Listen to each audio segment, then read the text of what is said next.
अब ये क्या साइफर की कॉपी आप लोग अपने साथ लेकर चले गए हैं? आज 5 महीने बाद इनको मालूम हुआ है कि ये साइफर की कॉपी वजीर-ए-आजम हाउस वाली गायब है। 22 अप्रैल तक तो ये इंकिशाफ नहीं हुआ था हम पे कि वो कॉपी भी कोई ले जा सकता है। देखिए मारिया, सबसे बड़ा जो प्रॉब्लम है ना वो ये है कि जो मौजूदा हुकूमत है उसमें वज़ीर आज़म समेत जो मिनिस्टर्स हैं उनको पढ़ने की बिल्कुल कोई आदत नहीं है।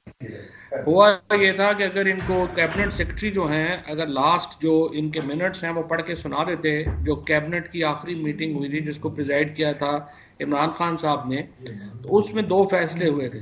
एक तो साइफर डी क्लासीफाई किया गया था और दूसरा ये किया था कि साइफर की जो कॉपी प्राइम मिनिस्टर ऑफिस में थी उसको भेजा गया था स्पीकर को, और स्पीकर साहब ने वो जो साइफर है वो चीफ जस्टिस साहब को भिजवा दिया था ओरिजिनल, और इस डिमांड के साथ कि आप इसके ऊपर एक कमीशन जो है वो बनाए।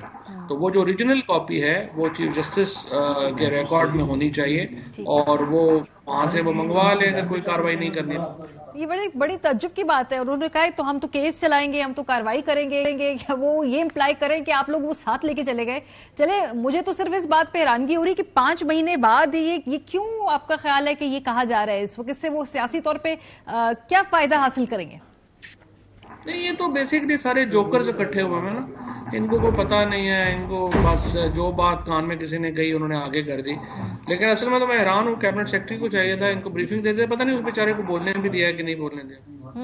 थोड़ा सा आगे चलते हैं। आज जो लीक्ड ऑडियो आई है इसके ऊपर भी बात की गई वफाकी काबीना के इजलास के अंदर, और चहमगोइयां है कि भाई क्या इसके हवाले से सख्त कार्रवाई की जाए। जो उस वक्त के खास तौर पे आजम खान साहब प्रिंसिपल सेक्रेटरी थे और जो जिनकी आवाज आ रही है उस ऑडियो के अंदर, सो ये भी जेर गौर है कि भरपूर कानूनी कार्रवाई की जाएगी, क्योंकि आपने इस साइफर के पूरे बयानिए को घड़ा, अपनी मर्जी के मिनट्स ऑफ मीटिंग लिखे बकौल उनके, और उसके बाद आपने इसको सियासी तौर पे इस्तेमाल किया। देखिए बात यह है कि कोई बंदा अगर बिल्कुल ही हकीकत से आंखें चुरा ले तो वो तो अलग बात है। इमरान खान पाकिस्तान के वजीर आजम थे जब ये मामला आया, सबसे पहले हमने ये जो सफारती मामलात हैं उनमें एहतियात की ज़रूरत थी, वो हमने बरती और हमने मुल्क का नाम नहीं लिया। उसके बाद ये ऑफिशियल सीक्रेट एक्ट्स में आता था।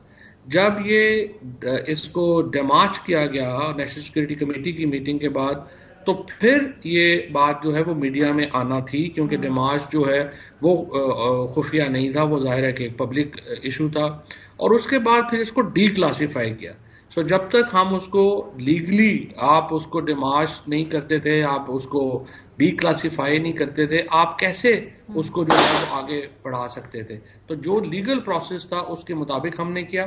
और एक्चुअली अगर आप अपने रिसर्चर को कहें कि अगर जो खान साहब की जो तकरीर थी जो उन्होंने पब्लिक जलसे में की थी, उसमें भी उन्होंने अमेरिका का नाम नहीं लिया। उसके बाद की जो उनकी टॉक्स थी उसमें भी अमेरिका का नाम नहीं लिया। तो जब तक ये हमने डिमार्च नहीं किया उससे पहले हमने कभी भी अमेरिका का नाम नहीं लिया। फिर जब डी क्लासीफाई किया फिर अमेरिका का नाम। फवाद साहब, इस वक्त सिचुएशन ये है कि 2 वीडियोस मरियम नवाज साहिबा को टारगेट करने के लिए लीक होती हैं, फिर उसके बाद जवाबी तौर पे कुछ वीडियोस आप लोगों की जमात को टारगेट करने के लिए लीक होती हैं। मरियम नवाज साहिबा ने तो आइडेंटिफाई कर दिया कि ये उनकी वीडियोस कौन लीक कर रहा है, ये जो ऑडियोज है। उन्होंने कहा कि इमरान खान साहब और उनके कोच। आप लोगों को मालूम है कि भाई ये ऑडियोज जो है मरियम नवाज साहिबा की, वो कौन लीक कर रहा है? क्योंकि वो तो डायरेक्टली कह रही है कि आप लोग इसके पीछे हैं। तो ऐसे ही उनकी एक मैं क्या समझता हूँ अहमकाना पॉलिटिकल नैरेटिव बनाने की कोशिश है ना। कोई भी वीडियोस रिलीज कर रहा है वो, और किसी तौर के ऊपर भी अगर ये वज़ीर-ए-आज़म ऑफिस की वीडियोस ऑडियोज जिस तरह से आ रही हैं, आप बताएं ना, अगर इमरान खान वज़ीर-ए-आज़म हो या शहबाज शरीफ हो या नवाज शरीफ हो या कोई भी हो, रियासत पाकिस्तान की कितना बड़ा कलंक का टीका है, उसके लिए कितना बड़ा फेलियर है कि सबसे बड़े ऑफिस को ही वो प्रोटेक्ट नहीं कर पा रहा। और फिर ये जो हमने नया तमाशा यहाँ पे देखा है कि कोई बंदे कोई महफूज ही नहीं है। हर बंदे की जो है वो घर में उसके वीडियोस बनाई हुई हैं, फलाना किया हुआ है। This is not on. लेकिन ये है कि कम से कम पाकिस्तान में एक प्राइवेसी इशू के ऊपर बात होगी, अपने के ऊपर आ जाए तो फिर वो उनको लगता है कि बड़ा जुल्म हो गया। आम शहरियों का जो मर्जी हो जाए उनको भी कोई प्रॉब्लम नहीं है।